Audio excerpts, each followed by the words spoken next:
My residents have weird eating habits. I think it's about time I let you in on some of the more disturbing aspects of this job. After all, the non-human residents here do function much differently than we do.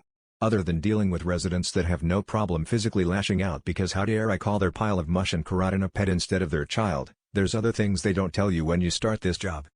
The cover-ups are probably the more tedious of it all. Several residents here can't survive off of normal food. They'll eat it when necessary, especially when in the presence of other humans, but it doesn't give them the nutritional value that they need to keep going.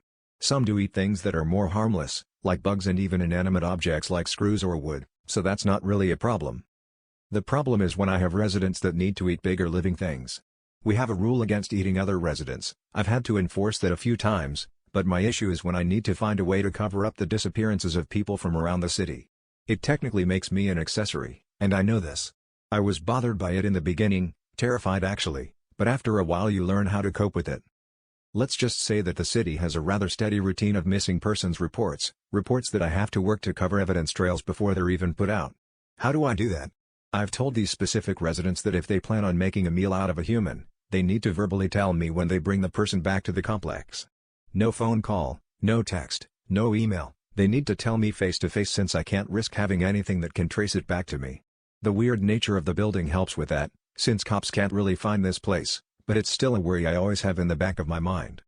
I think the most disturbing case I had was a resident from a couple years ago. Most residents that have to do this can function off of maybe one human per month, which is manageable for me to take care of the trails. This resident needed at minimum 3 humans per week. That wasn't even the worst part. The worst part was that this resident didn't take any care in making their meals silent. I had so many calls from human residents due to concerns of screaming and yelling from this apartment that I needed to find plausible explanations to avoid a massive problem. So, if you come to the city, and someone asks you to go for a walk with them, make sure to keep a very close eye on the details. A missed scale, claw, eye color, or fang could cost you your life, and me my time.